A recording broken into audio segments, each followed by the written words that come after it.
A lot of times when you open a book or call up a website, you're going to find songs with chords that you don't know.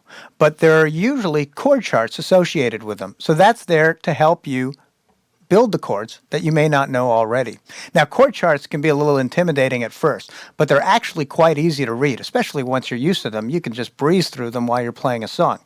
What they are depictions of the guitar upright. It's basically just taking a little picture of the first few frets, or perhaps somewhere down the neck if a Roman numeral is next to a fret. That's indicating that particular fret. And for example, if you see a V, a Roman numeral 5, by this fret, it's showing that the top of the chord chart is the 5th fret, or wherever that number is. But let's just assume that there's no number. You're basically looking at the first 3 or 4 frets. The strings are the lines that are going up and down.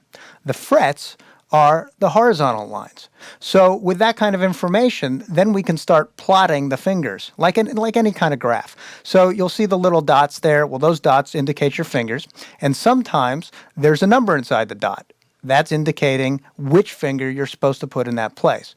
Or in other chord charts, you might see the numbers just written across the top of the strings, indicating that that's the finger that you're going to use to play that particular note. So let's take a look at an E chord, for example. When we look at the E chord graph, again in this vertical position, it's indicating a dot on the 3rd string in the 1st fret, and it's got a 1 in it. Or maybe the 1 will be at the top. So 1, 2, 3, right? I'm on my 3rd string, and I'm in my 1st fret. So I put my 1st finger there.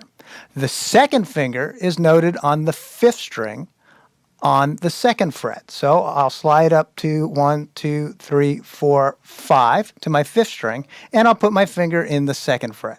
As you can see, there's another dot there right underneath that 2nd finger, and that's for your 3rd finger. Same fret, still going to be in the 2nd fret, but this time it's going to be on the 4th string. So 1, 2, 3, 4. Now you know this chord, but that's the way an E chord looks as depicted by a chord chart. Now if I simply put my guitar in playing position, here I am again, and my chord looks as the way that we're used to it. And there's my E chord. So that's really how you read a chord chart. We can do another one if you want. Let's take a look at a C chord, okay? And this time I'm not going to turn the guitar upright. Let's try and do the transition in our minds here. But take a look at that C chord chart, right? You still got your 6 strings going up and down. You've got your frets going vertically across. Now look at where the dots are. We've got the dot for the 1st finger, right, noted by the number 1, on the 1st fret in the 2nd string, on the 2nd string in the 1st fret. So there that is. And you see the location of that in the chord chart?